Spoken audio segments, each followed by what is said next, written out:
clearly you've drawn the through line between the younger child and how it affects the parents. So now let's move right into the middle of that space. Yeah. Let's go to college, which is where you spend most of your time writing your books and researching. So basically, you feel that colleges have become these places to just chase grades, chase credits, chase these imaginary things, but they don't really make you a better person or more functional in society or a better member of a productive society. Is that fair to say? I think it is, but I think you're almost being too positive. Take it away. Well, I was taught in school very young to be positive about things, yeah. so you see what they did to me. You can correct that. I mean, I think there's an element of truth in what you're saying, that people go there now, I think, with a far more instrumental attitude about, in terms of getting credit and getting grade. I mean, the question that every single academic hates more than any other question is, will this be on the exam? Yeah. You know, is this relevant for our end of term paper, or are we going to be assessed on this? And you can see if a student has, say, 10 lectures in a series, they will look and they will see which ones are going to be relevant to the exam or relevant to the essay, and they only turn up for those ones, and the attendance will really dip. But you know, I think universities do so much in terms of encouraging this attitude among students. So whereas universities go back 10, 20 years ago, would have, certainly in the UK, mid-semester, there would be a reading week, and the expectation would be that there were no classes that week, and students were expected to go to the library to read around the subject. Now, at lots of universities, that's been changed, and it's not called Reading Week anymore, it's called Employability Week. And they get people coming in from local businesses and from kind of national corporations and telling students what they need to do to apply for a job in a particular area. Do you know what? The students mainly just avoid these things, because I think the students have got a bit of common sense and kind of either not terribly interested in just thinking about that, or I think, well, I've got a few years yet and I don't know what I definitely want to do. Yeah. But the universities are sending out the message to students from day one, you know, you're here to get a job. This is all that it's about, essentially. It's about job training. Yeah. And the really sad thing is, I think lots of students arrive at university with some interest in the subject that they're going to study and some genuine desire to want to know about that subject. And I think something happens when they're at university, either explicitly or implicitly, where they pick up on this message. It's all about the grades. Yeah. It's all about just ticking the boxes of what you have to do, and it's all about getting these employability skills or this piece of paper that you can take when you go and get a job. Yeah. How absurd does it seem to you that when you take these kids, they come from this sort of over-regulated system, you've protected them from certain ideas, you then put them in a system where the grade is the ultimate goal. I would say almost everyone that I know that I think is a good functioning person of society has either changed their career or is now majored in one thing and is doing something else. I was a political science major. I just said to Larry King earlier, I said, I may be the only one that's using this thing actually the way it was supposed to be used. But that the idea that at 18, after whatever education you've had, even if it was perfect in your world, that at 18 to 24 or something, you should be able to figure out what you're going to do for the rest of your life. What a sad state of humanity that is, actually. Well, it's a sad state of humanity. It's also a sad state of education, because essentially it means the university is a job training centre, and that removes any quality, any value from higher education. But, you know, where I think, this is why I'm saying I think you're being a bit too optimistic, because I think, yeah, there are some students who are just chasing the grades, but for a lot of academics, it's actually, they don't like, and I sympathise with them with this completely, they don't like the idea that they are teaching employability skills. You know, this is kind of neoliberal, is the buzzword, and they don't want to think that they're operating within this kind of marketised system and they're just training people up to go and get a job and cash in it's known as the graduate premium, and you can go and get your kind of extra wages because you've got this degree certificate. But the problem is then, in opposition to that, doesn't stand, let's teach subject knowledge, let's take all this wonderful, the best that's been thought and said, and let's share this with students. In opposition to the kind of employability, certificates, grades, stands this values agenda again. So this is very, very similar to what's going on in the schools. It happens in higher education too. So it's things like global citizenship, responsibility for protecting the environment.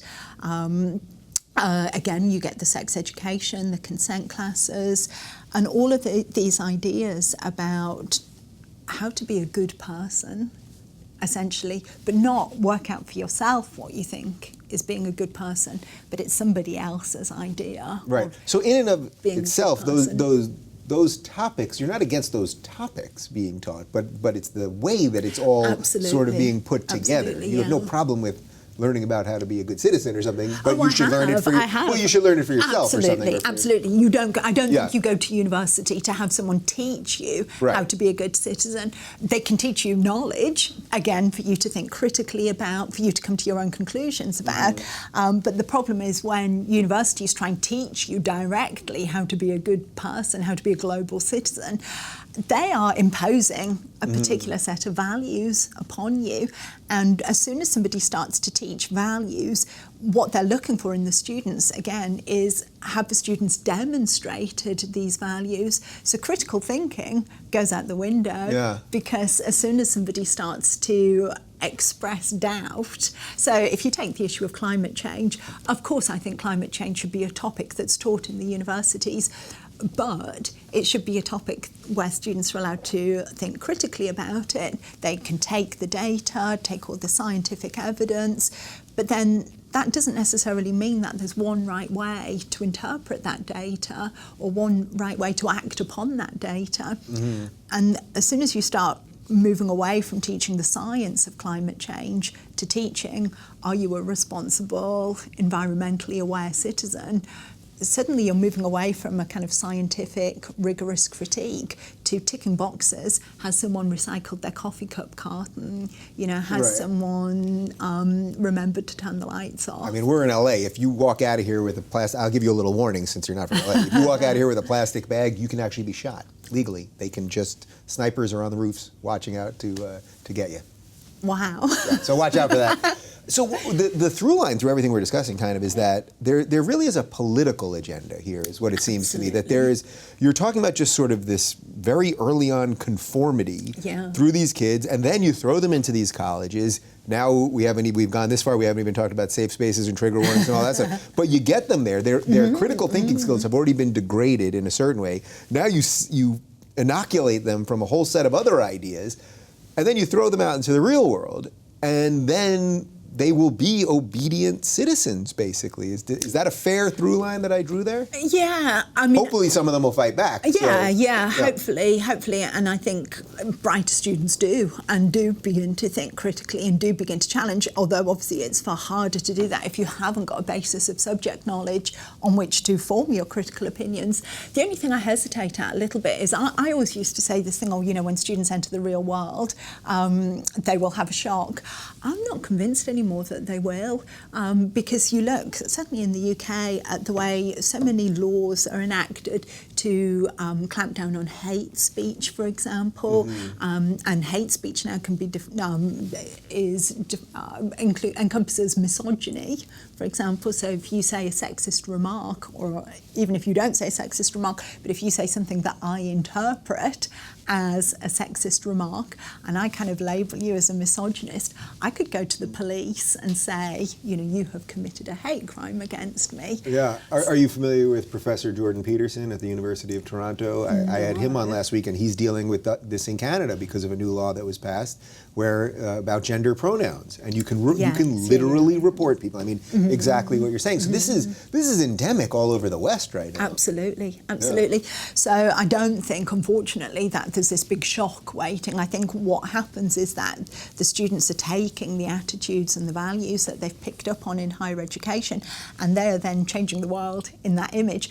But also, I think the thing that I need to remind myself of all the time as well is higher education, it doesn't operate in a vacuum. Higher education is kind of part of the world as well. So just as we have more censorship, a more kind of censorious climate, and these clampdowns on hate speech, etc., in the real world outside the university campus, so too does it feed into what's going on in universities as well. So I really find that fascinating, because I say that phrase. I remember when my parents would say it to me, oh, the real world, one day you get out of college, it's the real world. You can't do that anymore, it's the real world.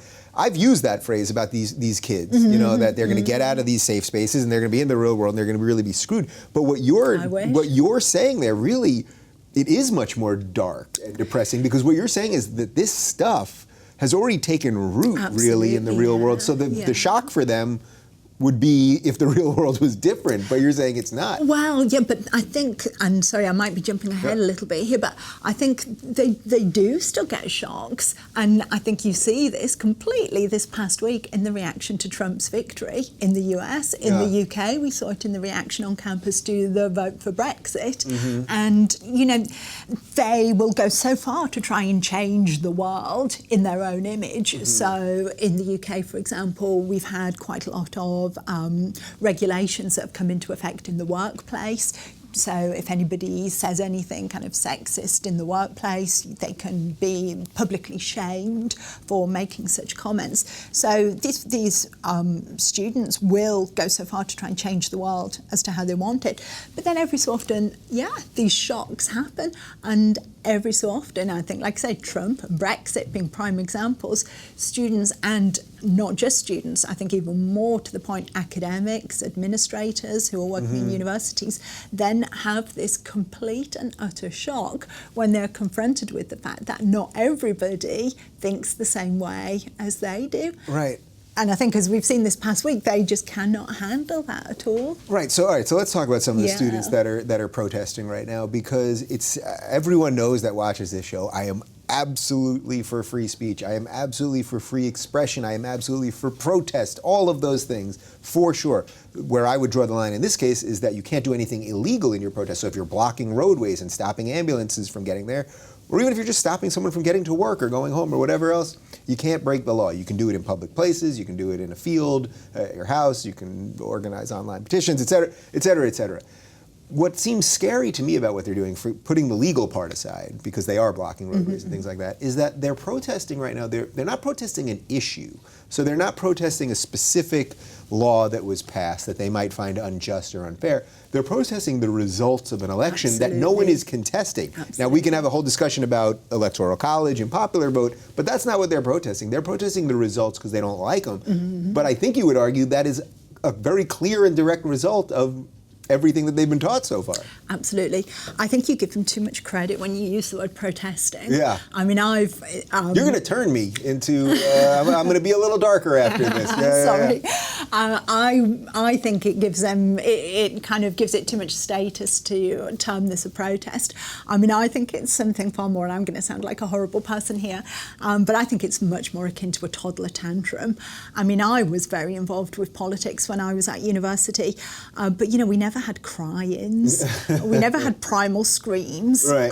You know, and what you've got is this kind of outpouring of rage, and the thing that worries me as well, and the reason why I think it's not political and it's not protest, is it's being described in this very therapeutic language of grief and healing, and a kind of discussion about the need to share suicide hotline prevention numbers, and you're rewarded in a way for it, right? You're rewarded for your victimhood. Yeah. You know, the more you're damaged by this. Absolutely. I think politics generally has become so confused with this kind of virtue signalling.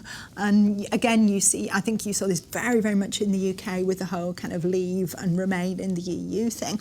And this idea that your vote to remain in the EU, or I think in the US, you know, your vote for Hillary Clinton, kind of is much more than just a vote. It's much more than just a tick in the box, or you know, where you stand on a particular position.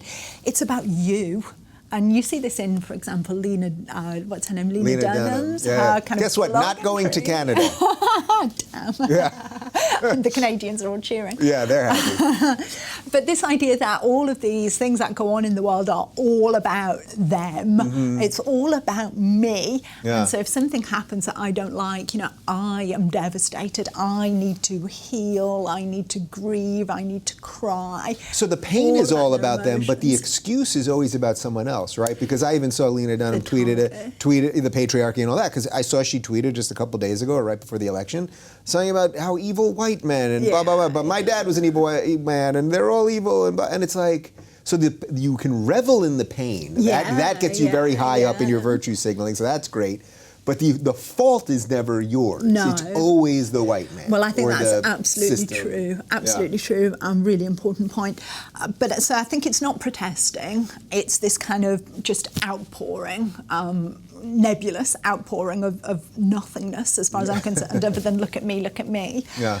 So I wouldn't gratify it with the label of a protest. But then I think the second point that you make is absolutely spot on, because what they're essentially doing is complaining about people, complaining about the decision that people made in that election box. And they're not saying, there's no sense of analysis. Where did we go wrong? Why didn't we convince people? There's no sense of reflection to think, well, why don't people agree with us? It's just, we don't like these people who voted differently to how we wanted them to vote. Which is exactly how a democracy is supposed to work. You don't. I don't know if you saw President Obama's. I did. I thought it was wonderful. I really thought it was one of the best moments of his presidency. He said it doesn't always work this way. It doesn't always work out the way you want it to work, but we have to do this peacefully and respect the system. And I thought, wow, that's. Maybe I've been too harsh on the guy, because I thought this was so great what he did. Completely. And he's come out and said some very sensible things about the importance of free speech on campus as well. What's quite sad is that we don't really get that in the UK, that steer. Well, sometimes you do. I mean, Prime Minister Theresa May, she came out and said the university shouldn't be a safe space, and students shouldn't, no platform speakers. But she says that, and I don't know if this is the same with Obama, but Theresa May will say that one day. But then she's also been responsible for bringing in legislation. It's called the Prevent Strategy. It's supposed to stop radicalisation of students on campus. So she's also been responsible for an awful lot of the restrictions that we have in universities at the moment about who can say what on campus, who can come to speak on campus. So it's almost like they want to react against students, but at the same time, they just want their restrictions on free speech.